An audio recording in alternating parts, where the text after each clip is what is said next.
రైతులు ఒక పక్క ఇబ్బందులు పడుతుంటే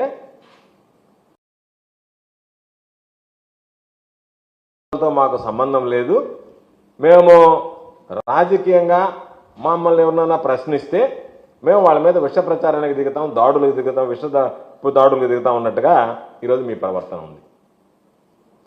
నిన్న జగన్మోహన్ రెడ్డి గారు మిర్చి యాడికి వెళ్ళాడు. సరే, మేము మీ మానసిక స్థితిని అర్థం చేసుకోగలం.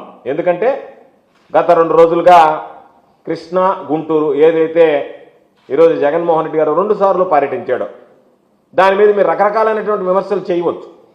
ఏదేదో మాట్లాడుతున్నారు, నోటికి వచ్చినటువంటిదంతా మాట్లాడుతున్నారు. అయితే ఆ 2 పర్యటనలో ఆయనకి చూడడానికి ఆయన పట్ల ఉన్నటువంటి అభిమానంతో తరలి వచ్చినటువంటి జనాన్ని చూసిన తర్వాత మీకు మైండ్ బ్లాక్ అయినట్టుగా, ఏదో పాపం తెలియనటువంటి ఫ్రస్ట్రేషన్లో ఆక్రోశం, ఆవేశం అన్నీ కలబలిసి ఈరోజు ఏదో ఒక విధంగా జగన్మోహన్ రెడ్డి గారు వెళ్ళాడు, జనం వచ్చారనేటువంటిది తట్టుకోలేక, జీర్ణించుకోలేక మీ ప్రవర్తన ఈరోజు ఆ విధంగా దిగజారిపోయిందని నేను భావిస్తున్నా. ఎందుకంటే అచ్చెన్నాయుడు మాట్లాడాడు, చంద్రబాబు నాయుడు గారు మాట్లాడారు. మీకు మాట్లాడడానికి చిల్లు ముంతలు దొంగిలించేటువంటి సోమిరెడ్డి లాంటి రావాల్సి వచ్చింది. అది కదా నా బాధ. వీడు చిల్లు ముంతలు దొంగిలించేవాడు అయిపోతే వీడు చిల్లు ముంతలు దొంగిలించే సోమిరెడ్డి మీకు మాట్లాడేవాడా? అంతకన్నా దౌర్భాగ్యం మీ పార్టీలో మాట్లాడేవాడు లేడా? కాబట్టి ఆ స్థితికి మీరు దిగజారిపోయారు. అది ఈరోజు ఒకసారి చూస్తే మీరు చేస్తున్నటువంటి ప్రచారం, మీరు మాట్లాడుతున్నటువంటి మాటలు ఎంత దుర్మార్గంగా ఉన్నాయి, ఎంత అన్యాయంగా ఉన్నాయనేటువంటిది ప్రజలు చర్చించుకుంటున్నారు, రైతులు మాట్లాడుతున్నారు. అంతకన్నా మీకు ఎక్కువగా చెప్పాల్సినటువంటి అవసరం లేదు. అంటే మీరు ప్రజలు కానీ రైతులు కానీ కష్టాల్లో ఉన్నప్పుడు, వాళ్ళకు సంబంధించినటువంటి సమస్యలు ఉన్నప్పుడు, ఆ సమస్యల మీద తెలుగుదేశం ప్రభుత్వం, కూటమి ప్రభుత్వం దృష్టి పెట్టనప్పుడు, చంద్రబాబు నాయుడు గారు వాళ్ళని గాలికి వదిలేసినప్పుడు, ఒక ప్రతిపక్ష నాయకుడిగా రైతులకు సంబంధించినటువంటి సమస్య తెలిసినటువంటి వాడిగా, రైతుల సమస్యలు పరిష్కరించినటువంటి వాడిగా, రైతు బాగుంటే రాష్ట్రం బాగుంటుంది అని చెప్పి తన 5 సంవత్సరాల పరిపాలనలో నమ్మి పరిపాలించినటువంటి వ్యక్తిగా, అనేక రకాలైనటువంటి సంస్కరణలు తీసుకొచ్చినటువంటి వ్యక్తిగా జగన్మోహన్ రెడ్డి గారు రైతులు దగా పడుతున్నారు, దళారులు దోచుకుంటున్నారు మిర్చి రైతులకు సంబంధించి, కాబట్టి మనం వాళ్ళకి అండగా నిలవాలి, మనం గళం విప్పాలి వాళ్ళ పక్షాన అని చెప్పి నిన్న మిర్చి యాడికి వెళితే దాన్ని ఒక మాజీ ముఖ్యమంత్రిగా ఆయన మీకు మీ బాధ్యత ఇది అని మీకు గుర్తు చేస్తే దాని మీద మీరు రకరకాలుగా మాట్లాడడం, రాష్ట్ర మంత్రులు నిస్సిగ్గుగా ఏది నోటుకొస్తే అది ఏది మాట్లాడాలో తెలియకుండా విచక్షణ కోల్పోయి వ్యక్తిగత హననానికి పాల్పడుతూ రకరకాలైనటువంటి మాటలు దూషిస్తూ రకరకాలైనటువంటివి ఈరోజు మీరు ప్రేరేపిస్తూ చేయడం అనేది, ఇది అంత వాస్తవాలు వక్రీకరించి అబద్ధాలు పోగు చేసి ఏదో ఒక విధంగా మాట్లాడాలనేటువంటి ఒక దుర్మార్గం అనేటువంటిది. అందుకే నేను ఈ రాష్ట్ర ప్రభుత్వానికి, ఈ ముఖ్యమంత్రికి, మాట్లాడేటువంటి మంత్రులకి ఒకే ఒక ఛాలెంజ్ విసురుతున్నా. మీ అందరికీ, మీ ముఖ్యమంత్రి గారు, ఈ రాష్ట్ర ముఖ్యమంత్రికి, మాట్లాడేటువంటి మంత్రులకి ఒకే ఒక ఛాలెంజ్ విసురుతున్నా. మీరు ఏసీ గదుల్లో కూర్చొని చల్లగా ఏదో మామూలుగా మాట్లాడి వెళ్ళిపోదాం, ఈ ప్రభుత్వం బాగా పనిచేస్తుంది, ప్రతిపక్ష నాయకుడి మీద బురద చల్లడం అనేటువంటిది కాదు. మీకు ధైర్యం ఉంటే మీరు పోలీసులు ఎవరిని తీసుకెళ్ళకండి. మీకుంది కదా, మీరు చెప్తున్నారు కదా మేము బ్రహ్మాండంగా పనులు చేసాం, మాకేం ఇబ్బంది లేదంటున్నారు కదా. మీరు నేరుగా మిర్చి యార్డుకి వెళ్ళి, అయ్యా మేము ప్రభుత్వం తరఫున మిర్చి యార్డు సమస్యలు రైతుల దగ్గరికి వచ్చాం, సమస్యలు తెలుసుకోవడానికి వచ్చామనంటే మిమ్మల్ని మామూలుగా వదిలిపెట్టరు, దంచి కారం పెట్టి పంపిస్తారు. మీకు గుర్తుపెట్టుకోండి. మీకు నేను సవాల్ విసురుతున్నా, మీకు ధైర్యం దమ్ముంటే నేరుగా ఆర్గనైజ్డ్ రైతుల దగ్గరికి పోవద్దు. ఏదైనా అది కూడా చేయగలడు చంద్రబాబు నాయుడు గారు, నన్ను ఆర్గనైజ్ చేసుకున్న వాళ్ళ దగ్గరికి పోయి మాట్లాడడం కాదు. మీరు నేరుగా మిర్చి యార్డుకి పండి, రైతులను ర్యాండమ్గా పోయి మాట్లాడండి. మీ సమస్యలు కానీ అడిగితే మీ పరిస్థితి ఎంత దారుణంగా ఉంటుందో ఒకసారి అర్థం చేసుకోండి. అధికారంలో లేనప్పుడు ఏ రోజు రైతుల పక్షాన్ని నిలబడి మీరు మాట్లాడలేదు, మాట్లాడేటువంటి అవకాశం కూడా వైఎస్ఆర్ కాంగ్రెస్ పార్టీ ప్రభుత్వంలో మీకు రానివ్వలేదు, మీకు కలగలేదు. ఆ విధంగా మా పరిపాలన సాగింది. ఈరోజు మీరు చేసేటువంటి తప్పులు ప్రశ్నిస్తే దానికి సంబంధించి జగన్మోహన్ రెడ్డి గారు పర్యటిస్తే జెడ్ కేటగిరీలో ఉండేటువంటి వ్యక్తి ఒక్క పోలీసును కూడా ఇవ్వరా? అదేమి అంటే ఎలక్షన్ కోడ్ ఉందని చెప్పంటే మీ ఉద్దేశం ఏంది? మీరు వెళితే సహకరించము, మీరు జనంలోకి వెళ్ళడానికి లేదు, మీరు జనంలోకి వెళితే మీకు సంబంధించినటువంటి భద్రత మేము కల్పించము, మీ భద్రత మేము గాలికి వదిలేస్తాము, కాబట్టి మేము భద్రత ఇవ్వమనేటువంటి సంకేతం మీకు ఇస్తే మీరు ఎక్కడికి కదలకుండా చంద్రబాబు నాయుడు గారు ప్రతిపక్షంలో ఇంట్లో కూర్చుని ఉన్నాడు, అటు తిరిగినా ఇటు తిరిగినా ఎన్ఎస్జీ కవర్లో ఉండేవాడు. కాబట్టి ఎక్కడికి వెళ్ళాలన్నా వెళ్ళేవాడు కాదు. ఆ రోజు అనుచితంగా ప్రవర్తించకపోయినా, ఆయనకు పోలీసు రక్షణ కల్పించినా ఎక్కడికి పోవాలన్నా భయపడేటువంటి. ఎందుకంటే ప్రజలు నన్ను ఎక్కడ ప్రశ్నిస్తారో, నేను చేసినటువంటి పొరపాటును ఎక్కడ ప్రజలు ప్రశ్నిస్తే నేను ఎక్కడ బలహీన పడిపోతాననేటువంటి భయం ఉండేది చంద్రబాబు నాయుడు గారికి. అందుకని ఎక్కడికి వెళ్ళేవాడు కాదు. ఈరోజు Z+ కేటగిరీలో ఉన్నటువంటి వాడు ఏ రోజు కూడా దీని గురించి భయపడకుండా రైతుల సమస్యల నుంచి కానీ, రాష్ట్రానికి సంబంధించినటువంటి సమస్యల మీద కానీ మీ ఆలోచన విధానం ఎవరూ ప్రశ్నించకూడదన్నట్టు ఉన్నా సరే వాటన్నిటిని పక్కన పెట్టి నేను రైతుల పక్షాన నిలబడతాను, ప్రశ్నించి తీరుతాను అన్నట్టుగా నిన్న జగన్మోహన్ రెడ్డి గారు పర్యటన ఈరోజు కొనసాగడం జరిగింది. కాబట్టి ఆయన ప్రజల మనిషి. మీ ఎత్తుగడలు, మీ చీప్ ట్రిక్స్ వాటన్నింటిని ఎక్కడ ఖాతరు చేసేటువంటి మనిషి కాదు. కాబట్టి మీలాంటి బెదిరింపులకి, ఎత్తుగడలకి, కుట్రలకి ఛేదించగలిగినటువంటి నేర్పు, ఓర్పు, శక్తి, యుక్తి, ధైర్యం అన్నీ ఉన్నటువంటి వ్యక్తి మా నాయకుడు జగన్మోహన్ రెడ్డి గారు. దీన్ని నేను చెప్పడం కాదు, దీన్ని ప్రత్యేకంగా చెప్పాల్సినటువంటి అవసరం కూడా లేదు. ఆయన స్పష్టంగా రాజకీయాల్లోకి వచ్చినప్పుడు చెప్పాడు, నా చివరి రక్తపు పట్టు వరకు నేను ప్రజలకు సంబంధించి, రైతులకు సంబంధించి అండగా నిలుస్తాను తప్ప ఎక్కడా కూడా పొరపాటు అనేటువంటిది చెయ్యను.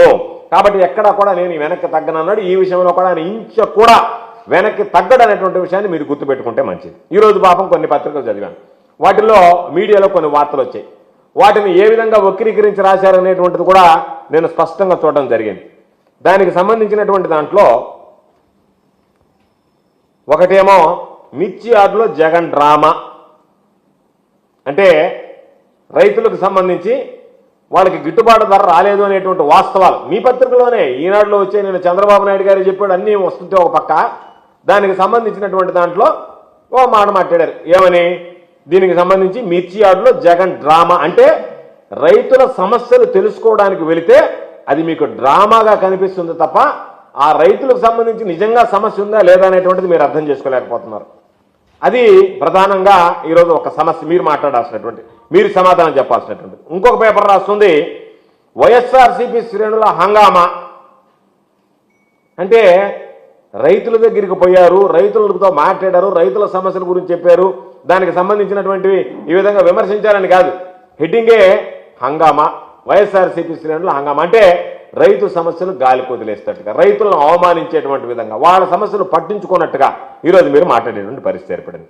మీరు ఒకవేళ మీకు ఊడికించేయాలి, పచ్చ మీడియా అనుకున్నా, తెలుగుదేశం పార్టీ అనుకూల పత్రికలు ఉన్నా, తెలుగుదేశం పార్టీ అనుకూల మీడియా ఉన్నా, మీ పని మీరు కానీ. ఎందుకంటే మీకు రకరకాలైనటువంటి సమస్యలు ఉన్నాయి, ఆర్థికపరమైనటువంటి సమస్యలు ఉన్నాయి, వాటిలో నుంచి కేసులు ఉన్నాయి, వాటిలో నుంచి బయటపడాలంటే మీకు ప్రభుత్వ మద్దతు కావాలా, ప్రభుత్వ మద్దతు కావాలంటే చంద్రబాబు నాయుడికి, కుటుంబ ప్రభుత్వానికి మీరు బాగా ఊదాలా.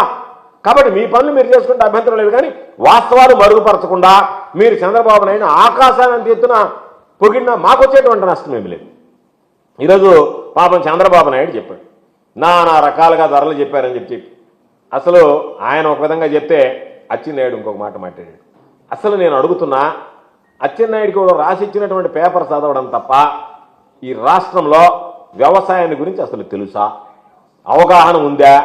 ఏసీ గదిలో కూర్చొని ఎవరో అధికారులు రాసిస్తే దాన్ని చేతిలో పట్టుకొని కనీసం మైండ్ అప్లై చేయకుండా, అంటే దాన్ని చూసేటువంటి ఓపిక కూడా లేదు ఆయనకి. చూసి ఏమో ఇది తప్పుందే, దీన్ని ఒమిట్ చేద్దామే, ఇది మాట్లాడదామని కాకుండా ఏది పడితే అది మాట్లాడేశాడు. ఒక వ్యవసాయ శాఖ మంత్రిగా ఉన్నటువంటి వ్యక్తి అర్థసత్యాలు మాట్లాడతారు, పూర్తి అసత్యాలు మాట్లాడేశాడు. ఏదో ఒక విధంగా ఈ ప్రభుత్వాన్ని విమర్శించాలనేటువంటి ఆలోచన తప్ప ఎక్కడ కూడా జరగలేదు. నేను చంద్రబాబు నాయుడు గారు లాస్ట్కి, ఎందుకంటే జగన్మోహన్ రెడ్డి గారు వెళ్ళారు కాబట్టి రైతుల గురించి కనీసం చర్చ ప్రారంభమైంది తెలుగుదేశం పార్టీలో. రాకపోతే నిన్నటిదాకా దాని గురించి మాట్లాడారా, దాని గురించి పట్టించుకున్నారా? చంద్రబాబు నాయుడు ఒక బోగస్ లేఖ ఒకటి ఈరోజు రాసేసాడు, అయిపోయింది అన్నాడు. నా పని అయిపోయింది, నేనేదో శివరాజ్ సింగ్ చౌహాన్కి ఒక లెటర్ రాసేసాను, శివరాజ్ సింగ్ చౌహాన్ జీ అని చెప్పి ఒక లెటర్ రాసేసి, ఈ పెద్ద మనిషి ఏమంటాడంటే మార్కెట్ ఇంటర్వెన్షన్కి సంబంధించి మీరు రండి, నాఫెడ్లో కొనుగోలు చేయండి. ఎప్పుడన్నా నాఫెడ్ మిర్చి కొనుగోలు చేసినటువంటి సందర్భాలు ఉన్నాయా? మీ నాయకుడు రాశాడు. ఈరోజు నేను చెప్పేది ఏది కూడా, ఒకవేళ మా నాయకుడు ఏం చెప్పాడు అనేది పక్కన పెట్టండి, చంద్రబాబు నాయుడు చెప్పినటువంటి మాటే 2022-23లో 20,500 క్వింటాలకు పోయింది అన్నాడు. 2023-24లో 24,000 రూపాయలు, 20,000 రూపాయలు వచ్చింది అని చెప్పారు. జగన్మోహన్ రెడ్డి గారు ఏం చెప్పాడు? ఎప్పుడు కూడా 20,000 దాటి 25,000 నుంచి 27,000 వరకు ఉంది. వాస్తవం. మీరు ఎప్పుడైనా గరిష్టంగా ఇంత రేట్ అమ్మిందంటే దాన్ని తీసుకోరు. 75% ఒక రేట్ అమ్మితే దాన్ని తీసుకోకుండా 25% ఉన్నటువంటి రేటే మొదట్లోనో చివరిలోనో ఎప్పుడైతే రేటు తక్కువ ఉంటుందో ఆ రేటు తీసుకున్నాడు చంద్రబాబు నాయుడు. దాని ప్రకారం తీసుకున్నా కూడా 22, 23లో 20,500 వచ్చింది, 23, 24లో 20,000 వచ్చిందని చెప్పి ఆయన ఒప్పుకొని లేఖ రాశాడు. లేఖలో రాశాడు, ఆయన రాశాడు, ఇంత ఉంది ఈ విధంగా ఒప్పుకున్నామని చెప్పి ఆయన రాసిన లేఖే. దాని ప్రకారం చూస్తే ఈరోజు దాదాపుగా జగన్మోహన్ రెడ్డి గారు 20,000 దాటేమైంది అని చెప్పాడు. దానిని మీరు అబద్ధాలు చెప్తా మీకు చేతగాక ఎదుటి వ్యక్తుల మీద ఈరోజు నిస్సిగ్గుగా దుష్ప్రచారం చేయండి. చంద్రబాబు నాయుడు ఏమంటారు అందరూ? నడిచి వచ్చే నిలువెత్తు అబద్ధం చంద్రబాబు నాయుడు అని ప్రజలు మాట్లాడుకుంటారు. మిమ్మల్ని సూపర్ సెక్షన్ గురించి అడగకూడదు, కేసులు పెట్టేస్తారు. రైతులకు ధరలు తగ్గితే అడగకూడదు, కేసులు పెట్టేస్తారు. ఏది అడిగినా ఏది మాట్లాడినా ఈరోజు జగన్మోహన్ రెడ్డి గారి మీద కూడా ఒక కేసు పెట్టి కూర్చున్నారు. మీకు అలవాటు ఏంది? మేము కక్ష సాధింపులు, కేసులు పెట్టడం. మీరు రైతు సమస్యల మీద రండి, దేని మీదనే రండి. మీరు రైతుల సమస్యల మీద వస్తే మీకు పోలీసు ప్రొటెక్షన్ ఇవ్వం, మీరు కదలడానికి లేదు, వస్తే మీ మీద కేసులు పెడతా ఉన్నట్టుగా. ఈ రోజు మీరు చెప్పాల్సింది ఆయనకు. పాపం నేను చెప్పా చాలాసార్లు, మా నాయకుడు కూడా చెప్పాడు అసెంబ్లీలో, మనిషి పెరిగావు కానీ నీకు బుర్ర పెరగలేదు అని చెన్నైడికి. ఆయన చెప్తాడు 2020లో 7,000 ఉండింది మీరు ఇచ్చిన రేటే, కాబట్టి 2024లో మీరు 20,000 పెరిగితే మీకు అప్పెట్టవద్దు అంటాడు. అంటే మీకు అప్పుడున్న వయసు ఇప్పుడు ఉందా? ఇప్పుడు వయసు పెరగలేదా? నువ్వు ముసలోడివి కాలేదా? ఆ రోజు రేటు ఉంటే ఈ రోజు రేటు పెరగదా? ఆ రోజు ఉన్నటువంటి పరిస్థితిని బట్టి ఆ రోజు ఉంటుంది. ఆ రోజు వచ్చిన వాడికి ఏమన్నా ఎక్కువ వయసు ఉండి ఈ రోజు ఏమన్నా వయసు తగ్గిందా? వయసు కాలాన్ని బట్టి పెరుగుతూ ఉంటుంది, ఖర్చులను బట్టి రేట్లు పెరుగుతూ ఉంటాయి. వచ్చేటువంటి రైతు ఎంత ఖర్చు పెడతాడో ఆ ఖర్చులు పెరిగేటప్పుడు ఆదాయం కూడా పెరగకపోతే రైతు నష్టాల్లో పోతుంటాడు. కాబట్టి ఆ రోజు మినిమం సపోర్టింగ్ ప్రైస్ ఎంత ఇచ్చినారు కదా అని అంటే చారిత్రాత్మకమైనటువంటి నిర్ణయం తీసుకున్నాం. చాలా వాటికి ఇచ్చాం, మీలాగే లేదే, మీలాగే మేమేం తప్పించుకొని తిరగలేదే. చిల్లీకి ఇచ్చాం, టర్మరిక్ ఇచ్చాం, ఆనియన్కి ఇచ్చాం, బనానాకి ఇచ్చాం, మైనర్ మిల్లెట్స్కి ఇచ్చాం, ఆరెంజ్ స్వీట్ ఆరెంజ్కి ఇచ్చాం. రేట్ ఆ రోజు జగన్మోహన్ రెడ్డి గారు నష్టపోకూడదు రైతులు కానీ ఇచ్చాడు.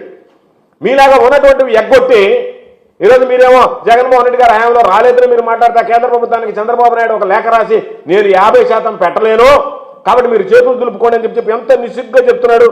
మీకు ఒక నివేదిక ఇచ్చారు అధికారులు, ఏమని? అయ్యా రైతులకు కనీసం 11,600 రూపాయలు ఇవ్వమన్నారు.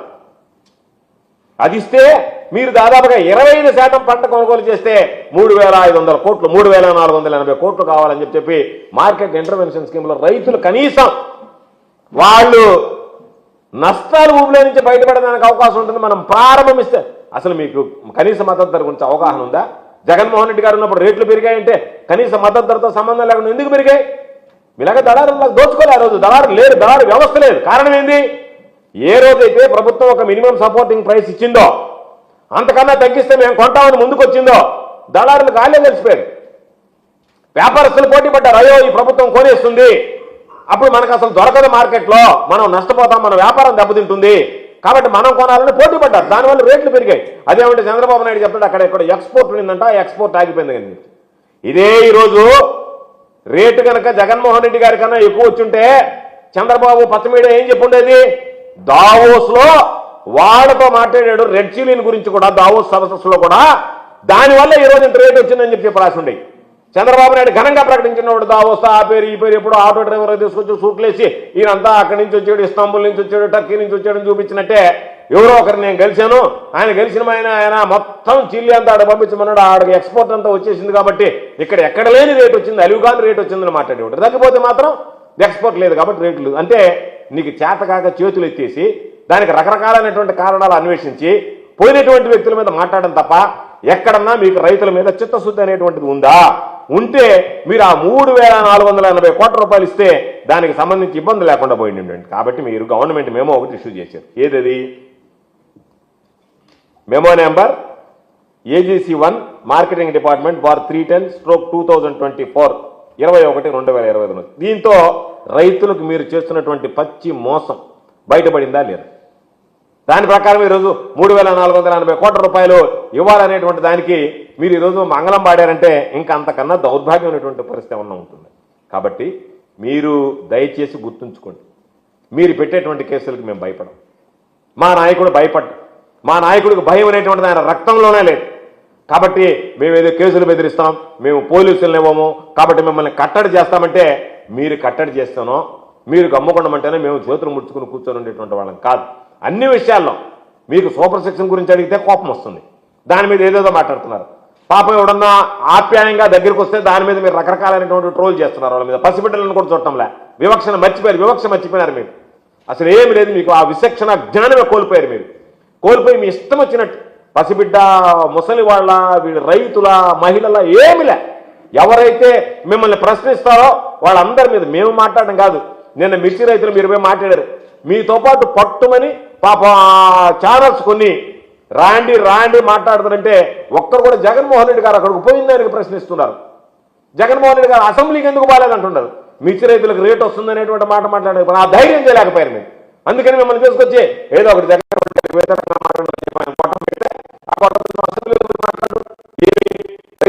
మాట్లాడకూడదా, రైతుల సమస్య అంటే మాట్లాడకూడదా, అవకాశం లేదు నేను అప్పుడు మాట్లాడకూడదా నేను. కాబట్టి మీరు మాట్లాడేటువంటి విధానం, మీరు చూపించడానికి వచ్చినటువంటి దాన్ని మళ్ళా సోషల్ మీడియాలో జగన్మోహన్ రెడ్డి గారి మీద ఒక వచ్చినటువంటి మామూలుగా జగన్మోహన్ రెడ్డి గారికి వ్యతిరేకంగా ఏ విధంగా ట్రోల్ చేయాలని చెప్పి ఒక 10 మంది తీసుకొచ్చి మాట్లాడతాడు. నేను అడుగుతున్నా, నేను చెప్పాడు ఆయన డ్రిప్లికేషన్కి బాగా చెప్పామంట. నేను నీకు చాలా చూపిస్తున్నాను, అచ్చెన్నాయుడికి చాలా చూపిస్తున్నాను. నువ్వు మీ ప్రభుత్వం 2012 దిగిపోయేటప్పటికి డ్రిప్లికేషన్ బాగా లేవని చెప్పి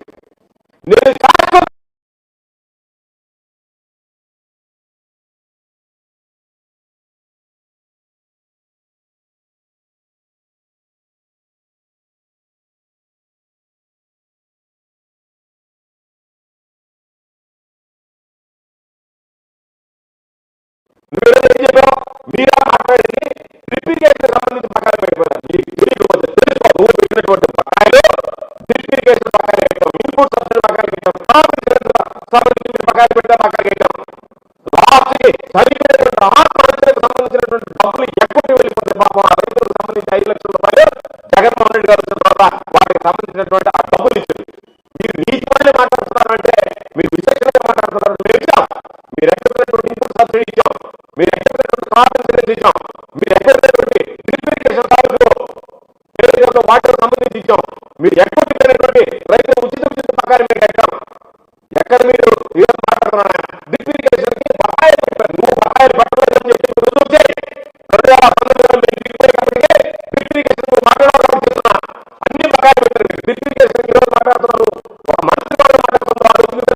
మీరు ఉన్నారు కదా చెప్పండి. డ్రిప్లికేషన్ మేము బకాయిలు పెట్టారు, మీరు బకాయిలు పెట్టి మాట్లాడితే కనీసం మాట్లాడేందుకు వ్యవహారం తెలుసుకునే విషయాలు తెలుసుకుని మాట్లాడే ఏదో మాట్లాడేస్తే నాకు అనుకూల మీడియా రాసేస్తుంది, మా వాళ్ళు పోల్ చేస్తారు, జగన్మోహన్ రెడ్డి గారి వ్యతిరేకంగా నేను పంపించాలనేటువంటి ఆలోచన చేస్తున్నాను.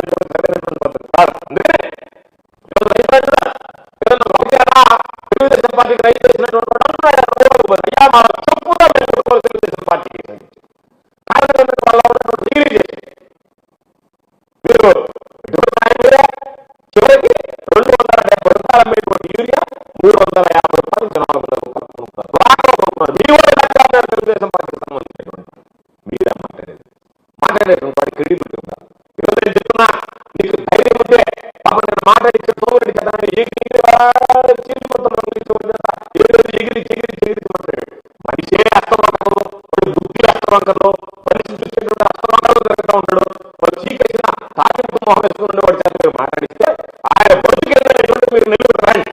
మీకు ధైర్యం వచ్చి నెల్లూరు ఇరిగేషన్ లో రైతు మీరు ఎంతమంది దోచుకున్న వాళ్ళు అన్నం పెట్టదని తెలుసుకుని అక్కడ కూడా మాట్లాడి నీటి వల్ల చేత మాట్లాడుతున్నారు, మాట్లాడుతుందా అటువంటి వాడు ఇరిగేషన్ సంబంధించి దోచుకునేటువంటి వాడి చేత అటువంటి నీచుడి చేత మీరు మాట్లాడితే ఆయన ఏదైనా మాట్లాడుతున్నారు. అదంతా ఇదంతా అసలు పూర్తి వచ్చి పడిపోతూనే ఉంటుంది. ఎగిరి మాట్లాడుతున్నారు, వాళ్ళ కన్నడ ఒంటి మీద వీడు మాట్లాడుతున్నాడు, ఎగిరి మాట్లాడుతున్నాడు చెప్పి మాట్లాడుతుంది అక్కడ కూడా మాట్లాడే వ్యవస్థ కల్పించారు. కొన్ని రోజులు రైతుల దగ్గర నుంచి మీరు రైతులు కొడుకున్నటువంటి ఆయన తీసుకెళ్ళి మీరు ఏదైనా మాట్లాడించి జగన్మోహన్ రెడ్డి గారి వ్యవస్థలడానికి అటువంటి పాల్గొంది అటువంటి వాళ్ళు ఎవరైతే చీకొడుతున్నారు మీరు ఒకసారి ఆయన కామెంట్స్ కింద చూడండి.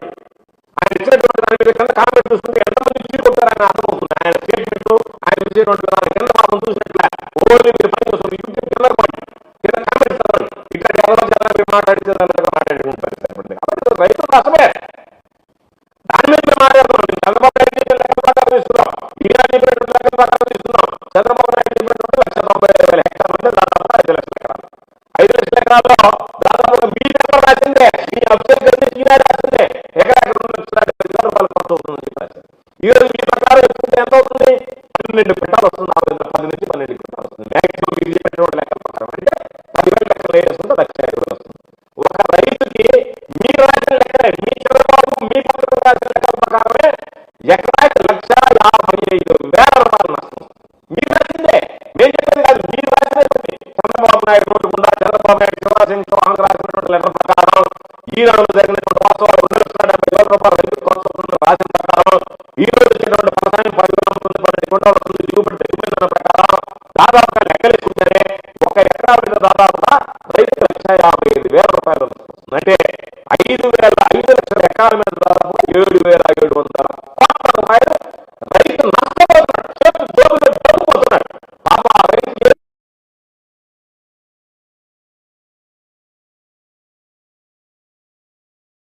90,000 హెక్టార్లు ఉందని చెప్పి ముఖ్యమంత్రి గారు చెప్పినట్టు గతంలో 2,500 రూపాయలు తీసుకుంటేనే ఈ రోజు మీరు చెప్పినట్టుగా 10,000 రూపాయలు తీసుకుంటే దాని ప్రకారం వచ్చి నష్టం తీసుకుంటే రైతు మొత్తం మీద పాపం 7,600 కోట్ల రూపాయలు రైతు స్వతహాగా నష్టపోయాడు.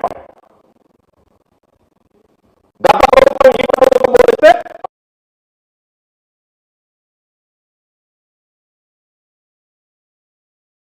కేసులు పడుతున్నారు. ఏ విధంగా మీరు పక్ష సాధింపులు